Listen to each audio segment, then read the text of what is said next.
Okay, it's 6 o'clock. I just want to say welcome to everyone who is joining us on Zoom, and hello to all of you who are joining us on Facebook this evening. We're happy to have you join us. Just a couple of things. If you're joining us on Zoom, please use the chat feature to ask any questions. We'll be responding to you through the chat. And then if you are joining us on Facebook, please put your comments and questions there and we will respond to you as those come in. We do have closed captioning this evening and we also have Spanish translation. So Lupe, I'm going to send it over to you. Buenas tardes, bienvenidos al chateo con el jefe de policía. Si usted tiene alguna pregunta, por favor use la función de chat. O si tiene algún comentario, por favor use la función. Y ahora denle la bienvenida al jefe de policía, Tim Matos, y el jefe adjunto, Aaron Johnson. I'll turn it back over to you, Chief. Thank you, Lupe and Jill. Thanks for giving up another one of your evenings to help us out here tonight. So, you know, as I stated, I think on our last chat, we're looking at kind of a little format change, kind of bring people in and kind of interview them or talk to them about, you know, what they do. Or as you remember, we had Cindy from Rec on, we had the Gridiron group last time with the training. So tonight we have a very special guest, someone who I have to put up with every day, but who does a great job in assisting and running this department. Deputy Chief Aaron Johnson is currently assigned to the law enforcement, the police side of our public safety division. And I'm going to let him introduce himself real quick and tell you a little bit about himself. He's been here a long time, so many of you probably know him. But Aaron, why don't you tell everybody about yourself? Thanks, Chief. I think that tolerating who works with who is up for debate, but I appreciate the warm welcome. So yeah, those of you that know me, welcome to our chat. And those of you that don't, my name's Aaron Johnson. This is my 25th year here serving the community with the department. And I've had a great opportunity to work all over the agency, from traffic to investigations and administration, and now here learning from Chief Matos. And so I'm actually pretty fortunate to have a good partner. I'm married, and my wife and I are raising our children here in town and enjoy this town. So I'm happy to be here. And most importantly, I'm just happy to watch our town grow and, you know, just watch all the good things that we're all doing together. Excellent. So as everyone is probably aware, we are coming up to more summertime, school's out, which is always an exciting time. And for us, it gets us thinking about what's coming up. And we have a pretty big holiday coming up in July 4th. And so we thought we would take the opportunity tonight to kind of let everyone know like what we're doing and how you can help in keeping our town safe on the 4th of July. Aaron has been working on with a group of employees here on ways to do that. So Aaron, why don't you talk about a little bit about what we're doing this year and maybe some of the stuff we have in place, the ordinance and how we're gonna handle 4th of July this year. Yeah. All right. Thanks, Chief. So this year's is different as the voters of Rohnert Park voted to prohibit fireworks, and that includes both safe and sane, and then obviously the dangerous fireworks have always been prohibited. But with this comes really, a lot of legwork on, how as a city are we going to help the residents, especially those that maybe have a surplus of fireworks. And so the first thing that we decided that we would do is we'd do a fireworks turn-in or an amnesty event. And so what this looks like is if you're a resident of Rohnert Park, you can come down, and I'll give you the location here, but you can come down and you can turn in your fireworks, and that is safe and sane or dangerous fireworks.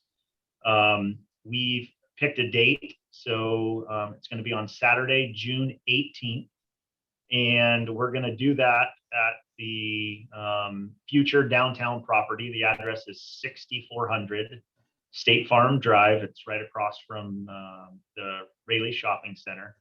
And we'll have staff on site that will be there to collect the fireworks from you.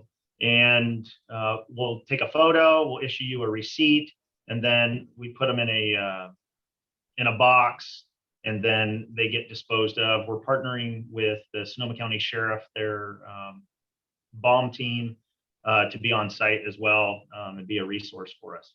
What we want people to know is, so we are open from 10 to 1 on the site for the amnesty. But here's what's important. We're going to take fireworks, but this is not a disposal site for old ammunition or gunpowder. We're not taking any flares, fusees, any of that stuff. Or if you have old military ordnance, we're not taking that either. This is specifically for fireworks. Now, in the same vein, if you have one of those other items and you need a way to dispose of it, you can call the public safety department. We'll put you in touch with somebody, because obviously we don't want you to have something dangerous that you don't want to have. So that's the first event, is our fireworks amnesty event. We are not buying the fireworks, so we've had people in the community ask if we were buying them. We're not buying them. This is just a program where you can turn them in, no questions asked, whether they're legal, illegal. It doesn't matter. We'll take whatever fireworks you have. The next thing that we're doing is, in my background, you can see some of these signs. So we want to get out in the community, and there is community support to keep Rohnert Park safe. And a part of that was, the prohibition of fireworks. Really, from a data standpoint here at public safety, people will ask us, well, how many fires have ever been started because of fireworks? And so we went to the CAL FIRE website and asked that specific question. And so in 2020 in California, fireworks were responsible for 54 wildland fires. And out of those 54 wildland fires, 31 of those were caused because of dangerous fireworks. And so, as we know, with the drought situation, the wildland season is already here, and we're seeing the grass and the hill drying out much earlier. And that includes also the front yards of people's homes, those people that are choosing to save water by not watering their lawn. It turns brown, and then that stuff also catches on fire, and that can happen with safe and sane or illegal fireworks. So we know that there's an increased risk for fire this year, and as we go into this next week, we're going to have some high temperatures. It's going to dry out the fuel even more. And so by the 4th of July, we anticipate fire season in full effect, and we want to do what we can. So with the yard signs behind us, if you're a community member and you want a yard sign, and we have several different options. You can see some behind me. We have them in English and in Spanish. You can contact our department. You can send us an email. The email it's not live yet. It will go live, but it will be fireworks@rpcity.org. And you'll just give us your name, your address. Someone will drop a sign off to you, and then we will come pick them up the week after the 4th of July. So keep track of Facebook, Nixle, Instagram. We're going to use the social media outlets to get more information. You'll see us at the Friday night market. We'll have our signs out there. And so if you want to get a community sign, we'll have those for you as well. Pet owners, as you know, the 4th of July is our animal shelter gets really busy. Animals, they're afraid of the loud booms and whatnot. And so we thought about our furry critters as well. And so we have some signs there that support, keeping the animals safe as well. So that's primarily our two big things going on regarding the 4th of July. And we can get into some detail a little bit later. Excellent. So just to so everyone's on the same page, if I was to bring in some illegal fireworks on Saturday, the 18th, am I going to get a $1,000 fine for possessing those? No. So that's what we want, right? We want you to bring them in. We want people to think about, the fire danger is extreme this year. And so it's what we call an amnesty. Just bring it in, no questions asked. And again, we take a photo, give you a receipt, and then we have it disposed of appropriately. Excellent. Thanks. So, I know, I think in 19, we did some work on the ordinance, and then again in 20, we brought in or 19, we brought in the social host. And then in 20, we brought in the parking lot ordinance, can't do anything in the parking lot. And that's pretty much moot now, just because fireworks are not legal in Rohnert Park. But can you maybe tell people, like, we don't want people to get fined. We don't want to have to do that. But should someone get caught with illegal fireworks or safe and sane fireworks this year, maybe let people know what the consequences are on that. Sure. Yeah. So we need to. I want to go over there. So there's two types of fireworks. There's the safe and sane, which has been declared by the California State Fire Marshal's Office, and then there's dangerous fireworks. Dangerous fireworks, or what we refer to as dangerous fireworks in California, may be legal in a different state, but they're not legal here in California because they haven't been certified by the state fire marshal. All fireworks, whether it's safe and sane or whether it's dangerous, are illegal in Rohnert Park. So with that foundation, if you are in possession of safe and sane fireworks, so the fireworks that you used to be able to buy at the booths last year, if you have any of those left over and you decide that you're going to light those, the first offense is $250. The second offense is $500, and the third offense is $750 per firework. So we want people to understand that it's just it's not worth it to try to dispose of it, by lighting them off. That's why we're providing the event. The next category is the dangerous fireworks. And so dangerous fireworks are all others that do not have a seal on them that say they are safe and sane, and it's from the California State Fire Marshal. Look carefully at the seal, because there are vendors that use a seal that looks like the California State Fire Marshal, but it's not. And so if it's a dangerous firework, just mere possession of that it's a $1,000 fine. And then the chief, you talked about the social host. So what that means is I have a party and I decide, Chief Matos, I'm going to let you light some fireworks off in the driveway.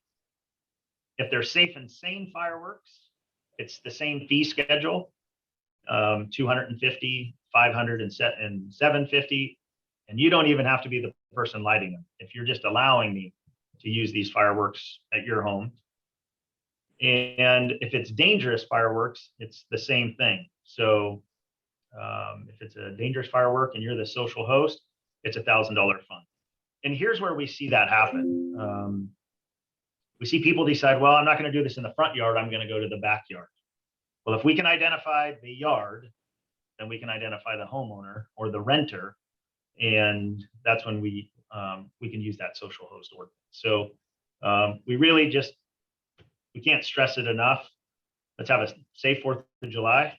Let's not add to our statistics for fires, and let's not use them here in Rohnert Park. Yeah, Aaron, just to add on that social host, we don't need to even identify the renter, or it's whoever's on the record for that residence. So we will go and look who owns that house, and that person will be responsible. So don't let people come over to your house and get you in trouble because they want to use illegal or legal fireworks. You know, have a safe 4th of July without that. You know, we know that there are events taking place. You know, we want everybody to celebrate, you know, the Independence Day. Our community services department, Cindy and her team over there. Cindy was on a few weeks ago, and they are having I believe it's called the RP Jubilee. It is a Independence Day celebration that's going to run from 12 noon to 4 p.m. So that is an event that you can go to, and you can. I know that what I'm hearing is the Green Music Center are going to have fireworks this year. So you can watch them, and because I think they put on a pretty good show, you should be able to see them from where you are, but that's an event you can also go to. But we are pleading with people to not have their own aerial fireworks shows or their own fireworks shows. You know, when the fireworks are being done out in the street, it makes it really difficult for public safety to navigate this community and get to the end of cul-de-sacs and get to the end of streets where people may be having a medical emergency or need our assistance. So, you know, we ask that you barbecue, you know, bouncy houses in the front yard, whatever you want to do. But this year and from this point forward, we need to eliminate the use of the fireworks. So that's kind of why we're here talking to you tonight. We want to start getting that message across. And people have asked, you know, how are you guys going to stop it? How are you going to, you know, get people to stop? And really, you know, we're an enforcement agency, and we're going to be out in force that night. We're making a few different plans from previous years, so you'll see more of us, because we really want to hit it from the enforcement side. This is the information and education part here. I don't. People shouldn't expect to be educated on the 4th of July. We're doing that now. We're trying to get the word out. But really, it comes down to one simple thing. It comes down to our community and the members of our community making it unacceptable to do that behavior, right? When your neighbor is lighting them off, I'm probably not going to see it. But you going over and telling your neighbor this is unacceptable, or if you don't feel comfortable, calling us and saying they are lighting fireworks off there and I'm willing to sign the ticket. Until we as a community come together and say fireworks in this community because of the fire danger is unacceptable, we will be chasing fireworks for a while. But I can promise you that we will be out there in force, and there's not going to be a lot of education going on that night because we're doing it now. So those of you who are watching tonight, tell people, you know, we don't want fireworks in the community. Fire danger is way too high. It's just too dangerous. You know, Chief, you bring up a good point. And one thing that I hear from the community frequently as well, you know, really, how many fires do we have in Rohnert Park? And so what I'll tell you is last year alone, we had 14 fires on the 4th of July. 2 were structure fires. And so if you're one of the residents that had damage to your structure, you know, you were displaced. And so we don't put press releases out on every single fire, you know, especially on the 4th of July. Our engines are busy. But the year prior, we had 15 fires. And so it's pretty consistent that it's right around 14 to 15 fires. So if we can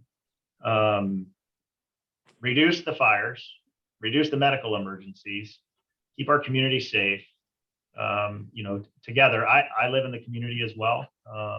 And so I think, you know, together, we work at it.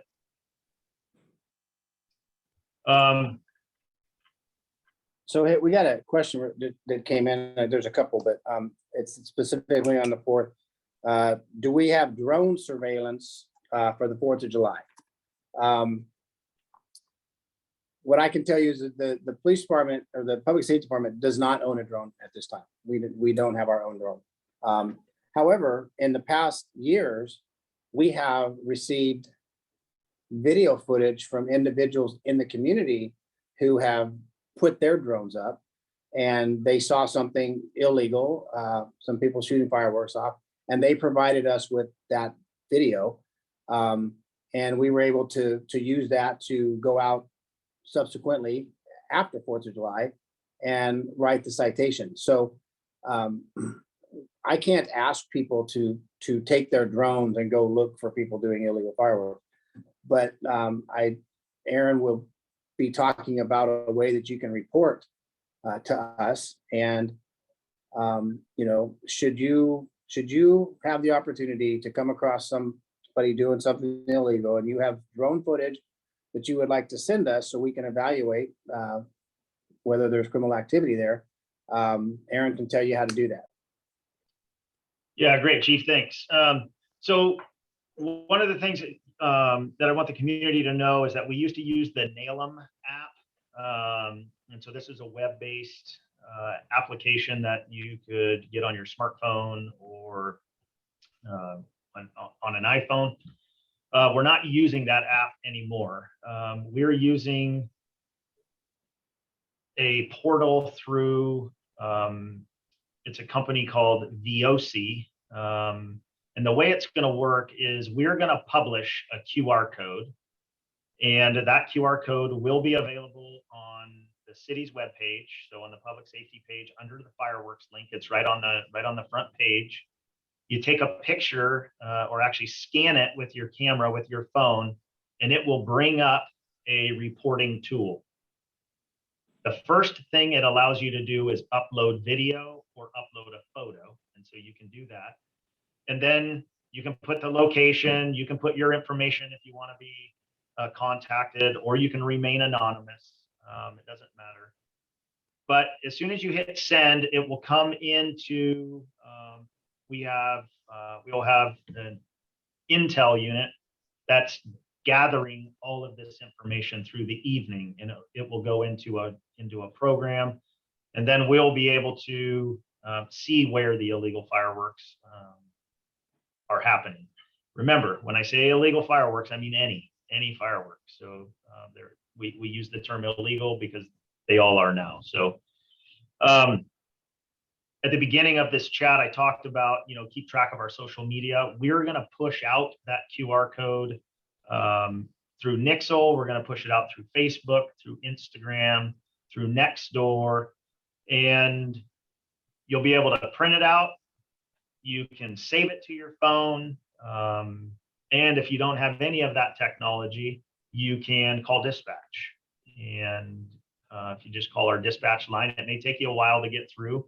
We typically get about 800 to 900 calls into dispatch on the 4th of July.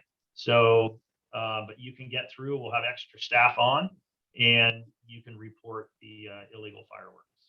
So we're not using the NALM app. If you try to use it, it's not gonna work for the city of Rohnert Park. We'll want you to use the QR code that you scan on your phone, or to call dispatch directly. Again, there's going to be a lot of staff. So we've already sent out the schedule for the 4th of July. It's what we call an all hands day, meaning no one has the day off. So as you see officers driving around, if you notice there were some fireworks at some point in time and you want to report it, you can always flag an officer down and report it that way, again, to dispatch or through the web app.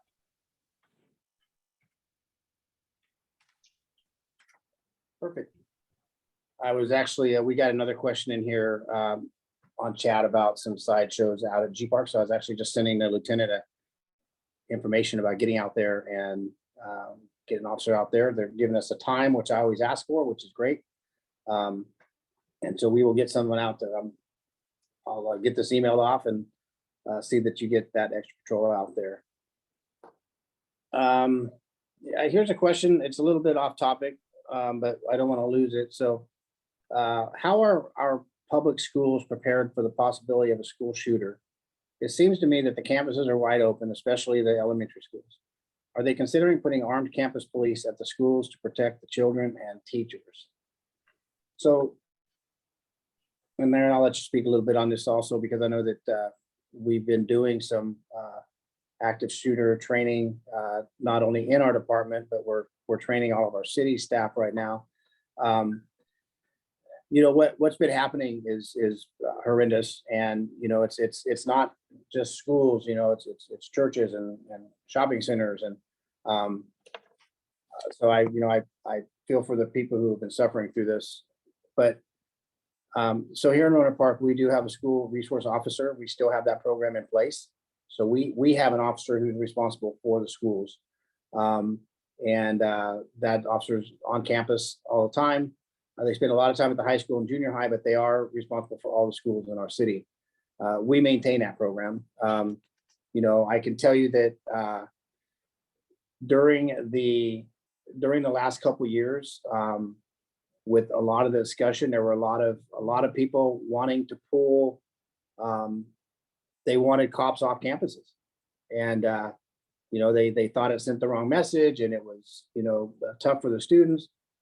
And you know, we were very supported by our school district, who said, no, we want them to remain on campus. We think they do a good job. They're not there for enforcement. They're there for support. But a lot of schools, a lot of cities lost their SRO programs. So, you know, it's unfortunate that there aren't. I can't tell you whether schools are considering armed guards. I haven't heard of that in our city. But you know, we're very active, and I will tell you that we have great staff at our school. They alert us to any possible threats, which have has been helpful. Right? I talked to an agent. He's a DEA agent. He works for an organization who collects data and does a lot of surveillance type stuff. And he was talking about the importance of interdiction of people now, and how there's some training that's going to be taking place for local law enforcement officers on how to interdict people, how to identify that person who shouldn't be on campus. So we're looking into bringing that training to our department as soon as it gets done. But you know, really, one of the best ways to do this is, if you see something suspicious or you hear something, don't just shake it off. Let us know. We would rather investigate nothing than not have the information and something bad happen. Our detectives, they jump on it, they drop what they're doing, and they look into any kind of school threat. So you know, as far as a question about armed guards on campuses, that would be more a question you have to ask the school officials. But for us, we are keeping our SRO. That program will remain. Aaron, do you have anything to add on that? Yeah, so, you know, I think another piece of this is the relationship that our department has with the schools. Again, I've been in this community for 25 years. My kids have gone through the elementary schools, the middle school, and the high school. I have 2 at the high school and 1 at the middle school.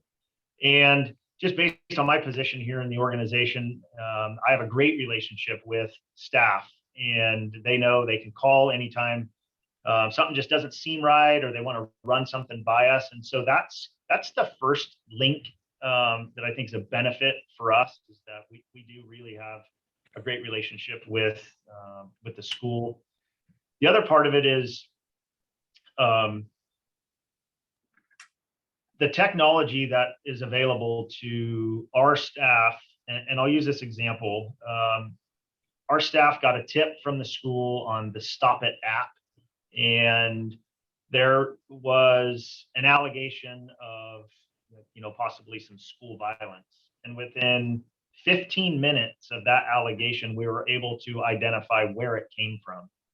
And so, to your point, Chief, our investigations unit, they drop everything, they jump on it, and they get to work. So we have a lot of partners in law enforcement as well as with the school to get the information that help us out. And so, we are able to continue to look through, information we get, and grab intelligence. Our SRO does a good job. This last year, she was able to be a volleyball coach and form those relationships. We think that's important also. It's, having your officer on campus, trying to build relationships with the students. I have not spoken with anybody about armed guards other than the law enforcement presence that's on the campus. But what I will tell you is that the school does have safety plans, and those safety plans get run through the Department of Public Safety. Typically, a lieutenant will review it, and it just talks about, not isolated to active shooter, but fire, earthquake, active shooter, barricaded subject. I mean, you name it. And it just talks about the safety plan in place. So there is levels of review. I agree as far as, the fences or no fences, or, how wide open the campuses are, that is a conversation with the school district. But we do work very closely with the school, and especially with their administration, on how not only can we be available as a resource, but how they're available for intel. I just want to reiterate, Chief, it's a simple saying: if you see something, say something. We're open 24 hours a day. We'd rather look into it and vet it than not know about it. So. Exactly. Here, another quick question came in also. I don't want to lose these questions, but one gentleman was asking, or someone was asking, let's see, I'm gonna go back and see, get it here.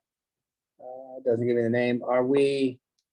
When will we be hiring police officer trainees? Yeah, so great question. So we actually, it's interesting. We have 5 individuals who are just clearing the FTO program. I think 2 have been released, 1 is in their shadow, and 1's about to go in their shadow phase. So they're just about to go out on their own. And then 2 weeks ago tomorrow, we graduated 2 additional police officer cadets from the Santa Rosa Police Academy. So I believe they actually are finishing up their orientation this week and will be going into their FTO program starting Monday. And then we are close to getting 7 recruits ready for the July Academy. I talked to HR today, Human Resources, who said that the final one has their psych and medical set up. So we'll be sending probably 7 through this next Academy in July. So you would probably think, oh, this is not good news. They're probably not going to be hiring anybody. But we are going to start the process for the January Academy shortly. Probably once we get through this 4th of July weekend and kind of can take a breath, we will be starting that. So I would encourage you to stay on look at the City of Rohnert Park Human Resources page. It'll show you when they're hiring trainees, and there may be something on our page too. But just keep an eye out on that, and because I know that the application process will start soon, and probably after the 4th sometime, and then also get ready for the physical. So I hope that answers your question, but we will be sending recruits to the January Academy 2023. Let's see. Oh, you know what? One of my lieutenants must be listening to this chat, because he actually just told me that this recruitment, at least the application portion, is opening tomorrow. So your question couldn't have been more timely. So yeah, it looks like they're going to open the application process tomorrow. So if you go on city website, go to HR Human Resources Department, under hiring or under jobs opening, you'll see it there. Hope that answered your question. Let me see what else we got. Why are we hearing and seeing so many sideshows in Rohnert Park? The noise is not cool when it's on a $20,000 Dodge, $20,000 Dodge or Mustang. Are you enforcing the exhaust modification laws? You know, we are doing everything we can to address the sideshows. And when we get called, we go out there. If we can catch somebody, we'll cite them, we'll arrest them, we'll tow their car, we'll do whatever we can to get them to stop. But Aaron, you got anything on that? Because I know you've been working with the seconds and stuff on some of the sidecar stuff countywide. So Yeah, so we are doing enforcement on sideshows.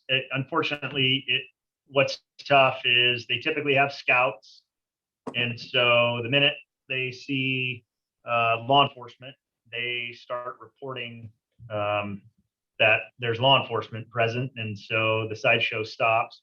As far as modified exhaust, you know, there's some cars, they have switches in the exhaust, so they can open up the exhaust. I'm not a mechanical expert in that arena, but you know, what's crazy is people, when they see our police car either next to them or behind them, they just typically don't burn their tires and rip on the exhaust. So we get the phone calls on it, and when we put officers in the area, we typically, it doesn't happen in front of you.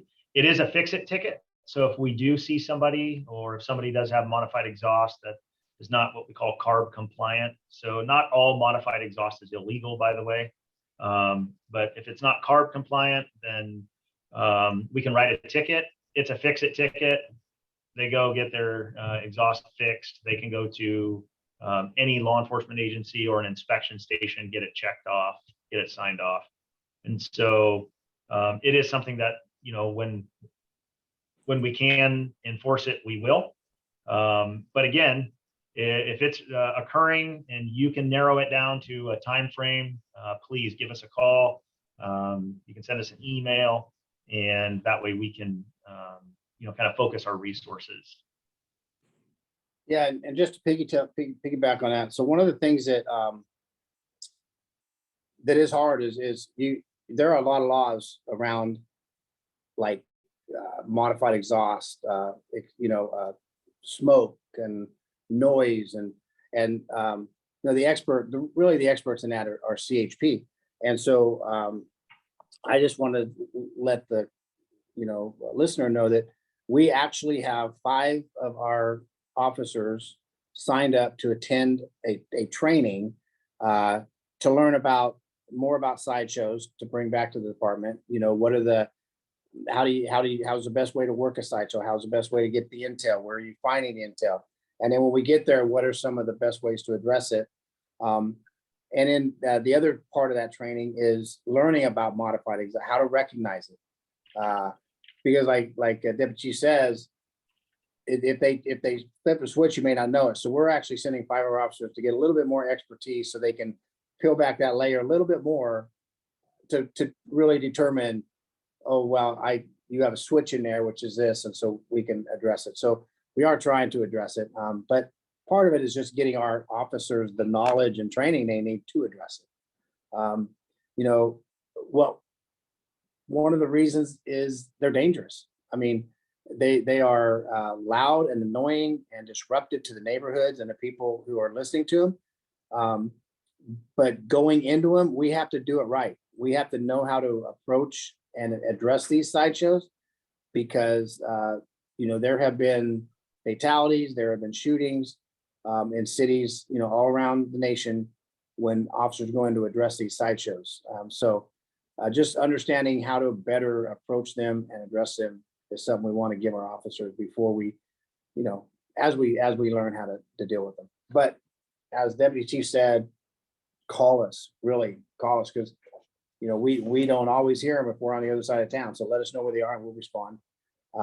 I did send the information to the patrol lieutenant who's on tonight regarding the question that came in about G Park parking lot and the side shows that have apparently been occurring there. So we will get some people out there and address that starting tonight.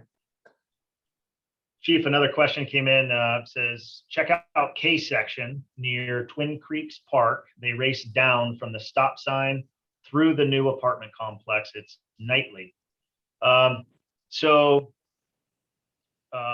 This is actually, we got some good news I want to say it was last month, the city. So after a development, after there's a development, then the engineering department has to accept the local roadway.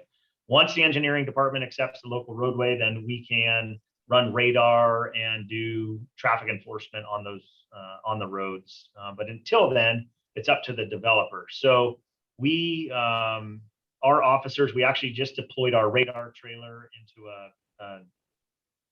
another neighborhood today. Actually, it's going to go out tomorrow morning. But we'll have our officers send the radar trailer out there, and then we do have an officer who's on a motorcycle, and so we'll send him down there to do some speed enforcement. And so this one came from, it looks like this one came from Facebook. So if you have when you say nightly, if you have a time and you can chat us the time and narrow it down a little bit, just so we can allocate the resources, we'll definitely send some people out there for you. Perfect. So while we don't have questions coming in right now, so I thought I would plug our National Night Out event. We are just starting to put that together. As you know, that is basically a yearly celebration of the Neighborhood Watch program. Neighborhood Watch is all about taking your community or your neighborhood back. And so we have some members of the department working on a Neighborhood Watch or a National Night Out event, which will be the first Tuesday in August, which is, I believe, August 2nd. So, every year, the City of Rohnert Park Public Safety puts on this event for National Night Out, and we invite everybody down to the plaza out in front of the department, and we meet and greet, and I mean it's a great opportunity for us to meet our community. I'll be honest, it doesn't necessarily meet what we're trying to accomplish with National Night Out, because as I said, National Night Out is to celebrate neighborhood watch groups who are coming out front in front of the residents and saying, we are taking back our neighborhood. We are going to protect each other in our neighborhood. So I've always thought maybe if we didn't invite people out of their neighborhoods somewhere, we could have more in effect. So this year we're going to try something different. We will still put on the event out front because it's new, but we're encouraging neighborhoods to get together and stay at home, put a permit in, put a request to block off your street, and get out and tell the neighborhoods, have a neighborhood party, meet your neighbors. And if you let us know you're doing that, we will get over there. We will send both police and fire personnel over to your neighborhood to meet you and talk to you, and give you some ideas about safety, and maybe encourage you to start a neighborhood watch program. Because really a neighborhood watch program can actually address some of the problems that we're seeing here tonight. It can address fireworks problems, right? If you're all on the same page, you're all working together to protect the neighborhood, you might be limiting who's going to be doing fireworks in your neighborhood. If you're all talking and watching and looking out for each other in your neighborhood, you know what? That can actually affect who's coming into your neighborhood and tearing up your cul-de-sac with a sideshow. So it really all does tie together, but it's a great opportunity, one, to meet your neighbor, and two, to talk about maybe starting a neighborhood watch program. That really is neighbor watching out for neighbor. When I lived when I was younger with my parents, we moved onto this street, and we were at the end. My grandparents, their house was in the middle, and my great uncle and aunt were at the end of the street. We moved from a branch onto the street. There's a new subdivision, and I always joked we had the best neighborhood watch because my grandfather would sit at the kitchen table and look out the window, and he would tell people, hey, you know, a blue car pulled up earlier today and dropped something off, or you had company. And I never knew the value of that until I got into law enforcement and learned about neighborhood watch and how neighbors helping and watching after neighbors was the best way to keep your safe, your street, your car safe. So just a plug for the National Night Out and Neighborhood Watch. But if you want more information on how to do a block party, let us know. And then let us know you're going to do one, and we'll have a fire truck down there. We'll have some police cars down there. And we look forward to that. Aaron, anything else you on Neighborhood Watch or National Night Out you can think of? No, I think you got it. I think the best part of those block parties is when you visit and the food. I enjoy tasting the food. It's fun, and you know, being here so long, I know people I think on most every street, so it's a good time. You know, Chief, we got so a little more information coming in through the chat. We have someone asked about Camino Colegio. I don't want to open this up to a speed and parking enforcement request. If you want to do that, you can send me an email directly and I'll send them off. But I do want to answer it. So to the caller for Camino Colegio, the radar trailer will be there tomorrow. That's where they're going tomorrow, south of East Cotati, for that complaint of the speeding vehicles running the stop signs, and we'll try to get enforcement over there as well. We have a listener wants to know, more importantly, is the crab feed coming back? And so, yes, that indeed is a great event. COVID wiped us out, and you know, I think we do have a great time. Unfortunately, that the whole planning, the group that planned that event, they dissolved. Some people moved out of state, some people retired. And so I do know that it is a topic of conversation. Just it is a great community event that involves the public safety department in our community. And so we'll see, typically in January. And so we'll see once we get through this year and into next. You know, it takes a lot of hands to make that event happen. And so hopefully it comes back. I'm sure whoever posted that, I'm the hired guy to do all the chatting. So but I have a good time doing it. The next Coffee with a Cop, that is something that's on the list. So right now we're in 4th of July planning mode, but we will be doing a Coffee with a Cop. And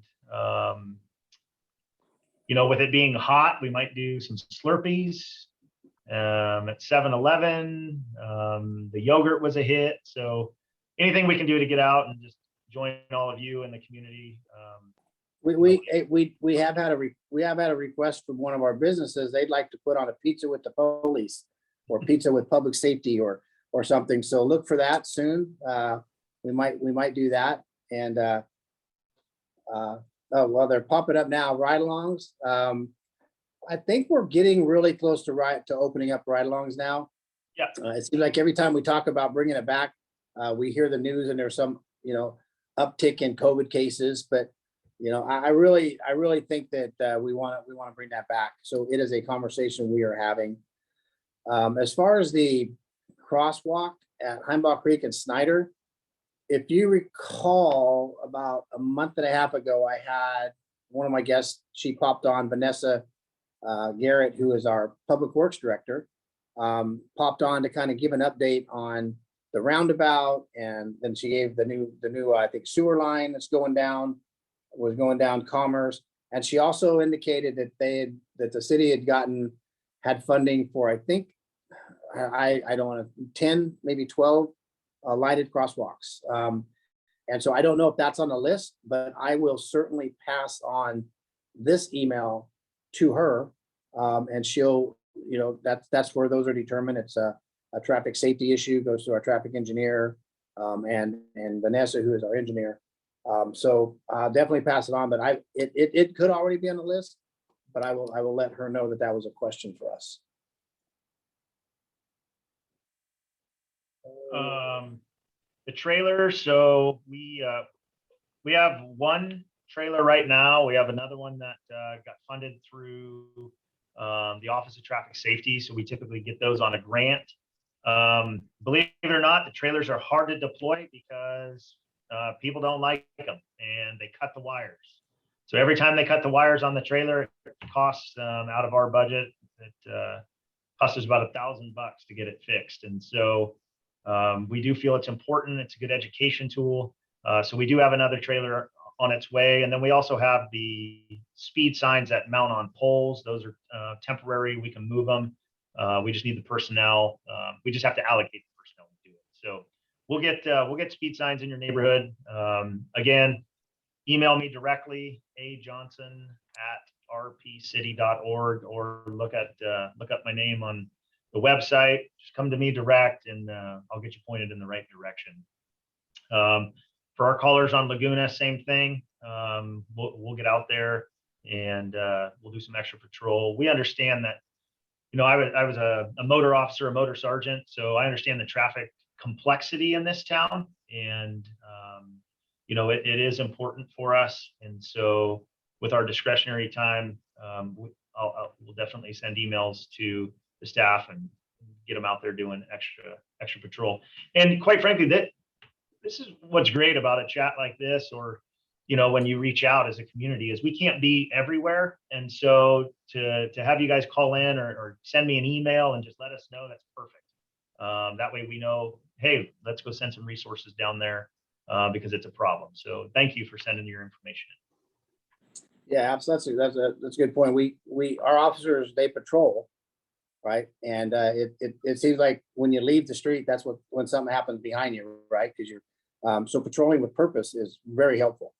If we leave our briefing and know I'm going to go out here because I'm getting complaints, we can definitely do a lot more work. And then I did get your information from the person who just wrote in about Laguna Drive. We'll pass that on, definitely. And then I just saw one other pop up here.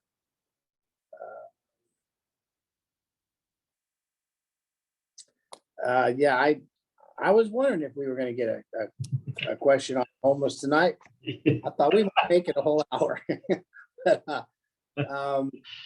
that is a citywide issue that we are dealing with. Our homeless task force meets, I think, now twice, almost 3 times a week on that. It is getting full. I know that the last I heard, I think I heard a number of about 100 people out there. We are out there every single day. We have our cops team who is dedicated about 20 hours, if not more, per week out there. We have the host team out there. We have safe team out there. And our patrol teams are out there all the time. So yes, we know it's getting full. But we're out there every day trying to keep it under control. If you didn't know, the city council and the city did the groundbreaking yesterday afternoon for the new project Home Key, which is going to be called Labatt Landing. It is at 60, right around 60 units that are going to be built there. It's a transitional housing facility, 24/7 support. And the idea is to get people like the individuals who are Roberts Lake, get them into the housing where they can get stabilized, get them the assistance they need, and then get them into permanent housing while you keep moving people in through that project. So that is something we're looking at, and we're hoping that it actually kind of helps us lessen what we're seeing over Roberts Lake. Seeing more home take-up camp in residence area almost. Yeah, they're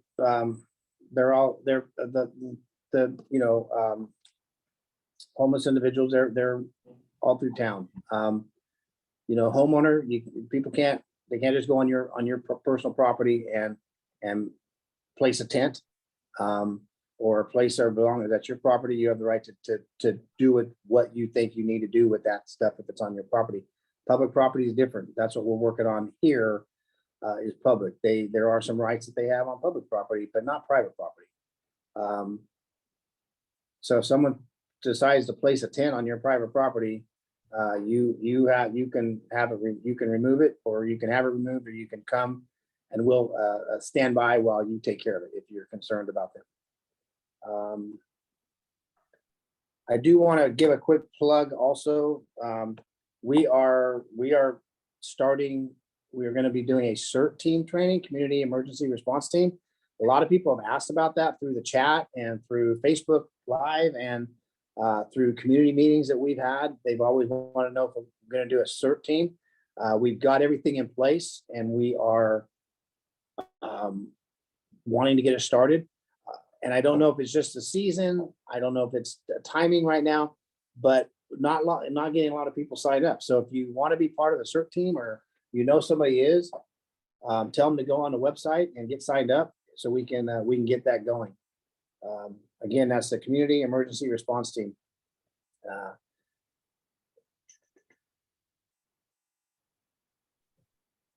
Yeah, the question is, they won't, not everyone's going to be able to go into the new housing that they're developing over there. And you're absolutely right. And you know,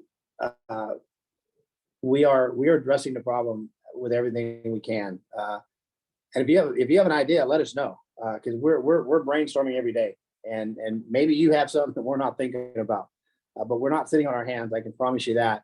And yes, there are going to be people still at Roberts Lake Road probably after this thing's built, because there's just not enough houses. I mean, there's, you know, if you got 100 gallons of water and you only got a 10-gallon bathtub to put it in, it's going to overflow, and that's what's happening.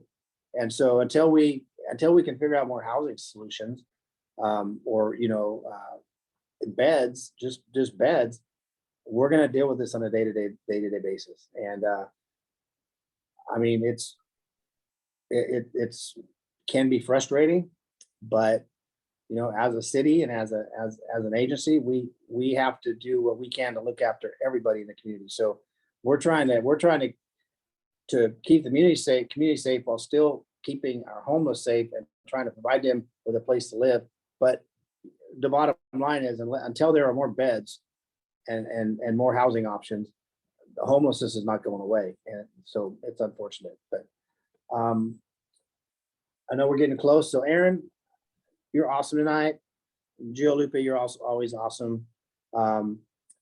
So any last words, any parting shots you'd like to give here and let the community know? Yeah, thanks, Chief. So, you know, I'll tell you one of the things, and I'll tell you, it's rewarding. And it's not about 4th of July. It's not about traffic. You know, we get these comments that come in through the chat, and people, they thank us for the work that we do. And they say, you know, stay safe and thank you. And you do a great job. And I just want to say, I think for the chief and I, just because, you know, we have some tenure. I'm at 28 years in a uniform, and the chief's that. Don't say it. A couple hands. But it's, you know, that's what makes it so rewarding, is we appreciate all of you. I said it at the beginning, I've chosen to live here, raise my family here. And it's not just the public safety department, but it's the community. And so, you know, I think we are a great community. We work together well. And I look forward to continuing that relationship. You know, being able to have conversations like this and, you know, get feedback from people. It affects all of us. And so, you know, I just want to I want to encourage it. And I really appreciate it. So Chief, thank you for the opportunity to be here.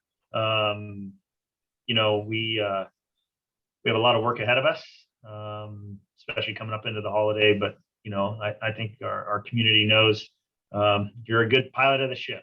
And you know, your intentions are great. So thank you. Well, thank you. Thank you for coming on. And again, thank everybody who gave up this hour of their evening to spend with us. We always appreciate it.